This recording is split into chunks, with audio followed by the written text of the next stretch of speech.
Саламатсыздарбы, Соло ТВ каналынын катталуучулары, Москвадан сүйлөйбүз долбоорунда акыркы жаңылыктар менен тааныштырмакчыбыз. Казакстандын президенти Касым-Жомарт Токаев казакстандыктар эмгек атаандаштыгы боюнча башка мамлекеттердин жарандарына анча туруштук бере албай жатканын Казакстан каналына маек куруп жатып айтты. Өлкө башчысы Казакстандын көпчүлүк кесипкөй адистери чет өлкөдө иштеп жатканын моюндаган. Бул үчүн аларды айыптабаш керек. Азыр глобалдашуу заманы. Адамдар кайсы жерде керектүү болсо ошол жакта иштөөгө укуктуу. Эч ким жолтоо боло албайт. Мамлекетке кайтып келген мекендештер дагы бар. Ачык эле айтып коюш керек, өлкөгө билимдүү жана тажрыйбалуу адамдар керек. Адам капиталынын деңгээлин көтөрүү зарыл, деген Токаев Улуттук Казакстан каналында. Анын айтымында Казакстанда эмгек менен билимди сүйүүнү пропагандалоо керек. Дүйнөгө эмгекчил, ак ниет улут катары таанылсак, экономикага да жакшы таасир этет. Жалкоолуктан качалы, ушундай жол менен гана жаңы Казакстанды кура алабыз, деди президент. Ал ошондой эле Казакстан чоң идеологиялык ката кетиргенин белгилеген. Менин оюм боюнча буга чейин биз чоң идеологиялык ката кетиргенбиз. Чет өлкөгө акча табыш үчүн кеткендерге, айрыкча Борбор Азиядан Россияга баргандарды карап күлгөнбүз. Биз бир дагы казак чет өлкөдө иштебейт деп мактанчубуз. Кандай гана эмгек болбосун бааланышы керек. Бүгүнкү күндө Борбор Азиялык жумушчулар Россияда иштеп жан багышууда. Ал эми биздин жарандар эмгек атаандаштыгында туруштук бере албай жатат. Тилекке каршы. Бул сырьёолук каргыш, башкача айтканда сырьёолук экономикага болгон көз карандуулук, деген Токаев. Кыргызстандын элчилиги Москванын миграциялык борборунда узун кезекке туруу көйгөйүн чечүүгө жардам берүү өтүнүчү менен Россия тарапка кайрылды. Бул тууралуу дипломатиялык өкүлчүлүктүн маалымат кызматы билдирди. Элчилик узаган жылдын 29 декабрында Россияга келген мигранттарга медициналык текшерүүдөн, ошондой эле манжа изин каттоодон өткөрдү жана сүрөткө тартуу талабы коюлганын дагы эске салды. Тилекке каршы жыл башынан бери жогоруда белгиленген процедуралардын өтүү кыйынчылык жаратууда. Москва шаары жана облусуна келген Кыргызстан жарандары үчүн бардык процедуралар көп функционалдуу миграция борборлорунда өткөрүлүп жатат. Ал жерде узун кезек байкалууда, деп айтылат маалыматта. 17 февраль күнү Кыргызстандын элчилиги Россиянын Тышкы иштер министрлигине Евразиялык экономикалык биримдикке мүчө өлкөлөрдүн жарандары үчүн өзүнчө коридор ачууга жардам берүү өтүнүчү менен нота жөнөттү. Кеп Россия Федерациясынын ыйгарым укуктуу мекемелеринде, анын ичинде Сахарова медициналык борборунда медициналык кароодон өтүү, дактилоскопиялык каттоо жана сүрөткө тартуу процедуралар жөнүндө болуп жатат, деп айтылат билдирүүдө. Россиянын саламаттык сактоо министрлигинин 26 январдагы маалыматына ылайык 17 мекемеге барып медициналык кароодон өтүүгө болот.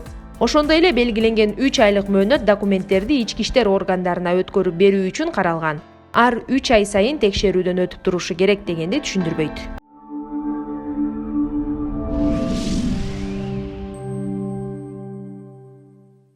Москвадан сүйлөйбүз долбоорунун бул жолку апта каарманы Муратбек уулу Талантбек мырза. Ал Россияда автоунааларды ижарага берип бизнес кылат жана кыргыз мекендештерибиздин тоюнда тамадалык кызматты аркалайт. Ал өзү жана жумушу тууралуу төмөндө кененирээк айтып бермекчи. Ошо эң алгач эле өзүңүз жөнүндө биринчи айтып берсеңиз, өзүңүз тааныштырып, кайсы жактан болосуз, кичи мекениңиз тууралуу. Мен Муратбек уулу Талантбек, 95 жыл колом. Төлөгөн жерим негизи Токмок. Ата-энем түйүн ардынан болот. Токмокко чоң болуп окугам, бүткөм. Анан шартка байланыштуу 2016 Сахалинге учуп келдик. Россия жерге. Ошондон бери Кудай ырса келгениз канча жыл болуп калды? 6-7 жылга бара жатат уже. Сахалинде иштеп эмгектенип келатабыз. Азыр эмне иш менен алектенесиз? Азыркы убакта деген биз өзүбүз жеке ишкер десек дагы кичине митте калышы мүмкүн, бирок өзүбүздүн чакан кичинекей бизнесибиз бар. Биякта иштеп ошо 15ге жакын машинабыз бар. Арендага беребиз элдерге. Кандай десем, кызмат баягы каалагандар айдаса болот, каалагандар өзүнүн жеке жумуштары менен же болбосо такси эмесине кылып беребиз. Андан тышкары ошол Сахалинде 2018 баштап тамадалык кызматты да кылып келебиз. Кыргыздын өз кыргыз эли ушундайбыз го, каяктагы тойго жакынбыз деген. Өзүбүздүн салттарыбызды, тойлорго кызмат кылып келебиз, тамадалык аткарып жатабыз азыркы убакытка чейин. Ал эми жана машина беребиз деп калып атсыз. Ошол жөнүндө кененирээк айтып берсеңиз, негизи көбүнчө мисалы арендага беребиз деп калдыңыз, кимдер алат? Көбүнчө кыргыз биздин мекендештерибиз алабы же ошол жактагы эле өз тургундар алабы? Бул иш менен алек болгонума 2 жылга жакындап барат. Бул иш менен иштеп келатканыбызга 2 жылга жакындап калды. Эң башында ошо өзүбүздүн буга чейин Сахалинде ошо Аргана жумушта иштедик, ошол эле турган кафеде иштедик, ошол эле магазинде иштедик. Биз дагы баягы элден кем калбай эменин Москванын баягы ызык суусун чоо көрүп дегендей. Анан кийин көрүп, анан кийин кичине акчалар чогултуп, өзүбүз эмгек кылып, ошон менен анан кийин идея келди. Эми баягы орустардын кол алдында иштебей эмес, что өзүбүз иштейли депчи.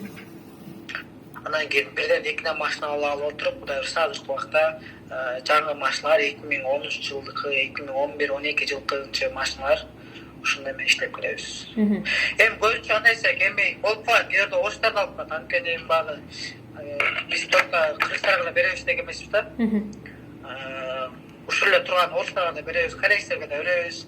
Бирок көбүнчө жарандар бар, көбүнчө 70% десем болот. Кыргызстанда да биз мекендештер алат. Көбүнчө такси алып иштешет алар. Яндекске ар кандай эмеге доставкага алып иштешет ушундай. Ал эми тамадалыгыңыз боюнча негизи эле ал жакта кыргыздардын тоюн алып барасыз да, анан кийин ал жакта кыргыздар аябай эле көп ушинтип барып той бере турган. Бир айда мисалы канча той болот? Негизи буга чейин неофициальный, чисто эсе официальный эсептеп келсек, биз консул менен былтыр жолугуп сөйлөшкөндө чисто официальный 20 000 кыргыз бар болчу. Чисто официальный.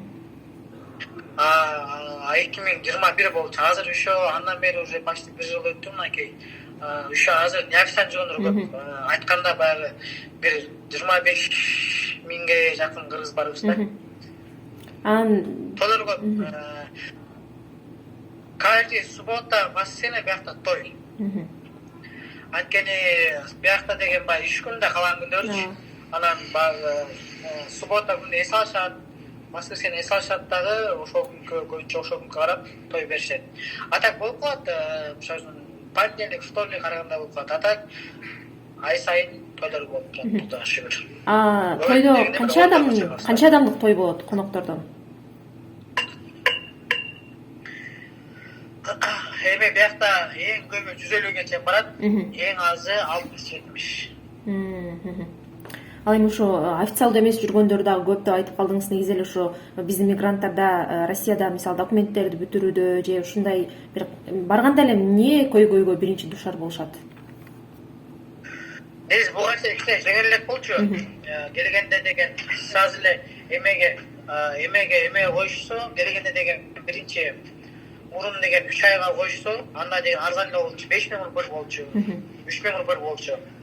Азыркы убакта деген 2022-ден баштап жаңы закон киргизди эмеге Россия жергесине. Ошого байланыштуу азыркы маалда түшүп келсе, биринчи мурдак ошо медосмотр полный өтөт. Ден соолугуңа караша, көз, ооруксан эмеспи, туберкулез болду эле буга чейин, ушулар буга чейин судимный болду эле деген закондор азыр киргизип башты да. Анан кийин ошого байланыштуу азыр кичине кыйын болуп калды. Анан кийин азыркы убакта официальный деген нерсе кирди жумушка. Эгер кимде ким официальный иштебесе, автоматтык түрдө мурдак ошо макулса 1 ай берели деген болуп калды. 15 күн ичинде Сахалинден Россия жергесине чыгып кетишкен. Ооба, ошентип бизде да кээ бир менин тааныштарымдан да байкап калдым, келип калышкандар болду да. Анан сиз негизи эле өзүңүз кеңеш бересизби, келип Россияга иштегиле деп, же болбосо мекенде деле ошону акчаны тапсаңар болот, же келбей эле койгон туура деп ойлойсузбу? Эми мындай да, эми ушуга чейин почти 7 жылдан бери жакшы дагы жаман дагы көрүп дегендей. Кээ бир адамдар чынында иштеп келет. Келип иштеп, как положено, официальный түрдө бүт барып жумушка кирип, официальный иштеп, ошол эле турган Россия жергесинин налогун төлөп, анан кийин ишин кылып келет. Кээ бир адамдар бар, көбүнчө адамдар бар, даже элементарный, мисалы үчүн привет, как дела деген бар, дай хлеб деген билбей орусча сөйлөп билгендер болот да. Бул да бир четинде минусту келтирет да. Анткени мен ойлойт элем ушул Россия жарасына чыкканда өзүнүн укугун билип, анан кичине калп болсо дагы бир айлык курска оралса, орусча түшүнгөндөй, сүйлөп алгандай болуп, өзүн билгендей. Ошондой да курс алып болсо мен аябай жакшы болот элем да. Анткени көп түрдө азыркы убакта айрыкча жаш балдар келишет, 18-тен 22-21 чейин кичине орусча жак слабый болуп калат. Анан баягы жумуш жактан кичине баягы орусча билбегенде кичине өзүн кыйналып калат да. Кыйналып калат. Анан кийин если кээ бир адамдар бар келишет, ишишет, кээ бир адамдар келет, ушактан келип, ача-паңчан кайра ичип, ушундай нерселерге да болуп кеткендер көп, аз эмес. Ошондой болуп калат. Биякта да мындай да, азыркы убакта жети областан биякта ар бирөөнүн эмелери бар да, лидер деп коебуз да. Оштун лидери, Жалалабадтын лидери, ошол эле Таластын лидери, Чүйдүн, Бишкектин деп, ошол эме анча-мынча кээ бирөө келип ошо иштей албай ичип кеткендер болот. Анан бизге кайрылышат, ушундай экен, кыргыз экен депчи. Ошо адамдарды кээ бир болуп калат, билет алып кайра Кыргызстанга кетирүүгө туура келет. Анткени ал бак иштей албай калды, иштегенин мурдунда тапкан акчасын ишкерекке бөлүп кетти. Ал эми сиз өзүңүздүн жеке пландарыңызда Кыргызстанга жакын аралыкта келүү пландарыңыз барбы? Чын айтайын, жалпай айтайын десек. Жөнүңүздү айтыңыз. Кыргызстанга азыркы планда жок, чын айтканда.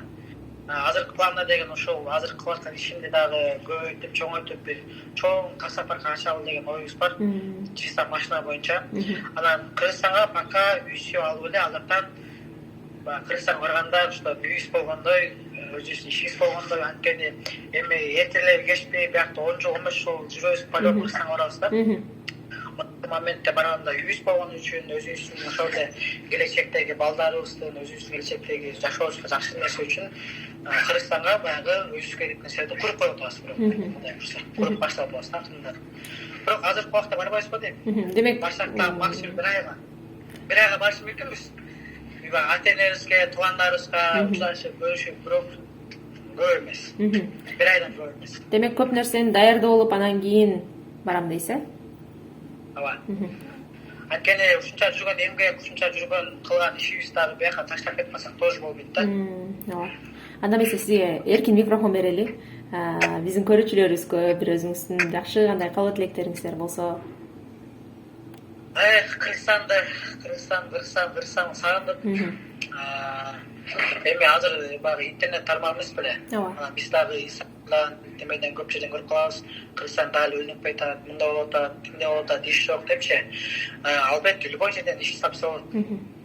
Анткени эмгек бул адамдын негизи өзүнүн кура турган келечектеги планын ишке ашырса албетте бул нерсе болот да. Ошон үчүн мен айтат элем, албетте Кыргызстаныбыз бул биздин жүрөгүбүз. Хоть биз биякта миллион тапсак дагы, бирок биздин жүрөгүбүз Кыргыз деп чыгат да. Ошон үчүн Кудай буюрса Кыргызстанга эмне кылат элек? Албетте эң биринчи бул ден соолук, узун өмүр.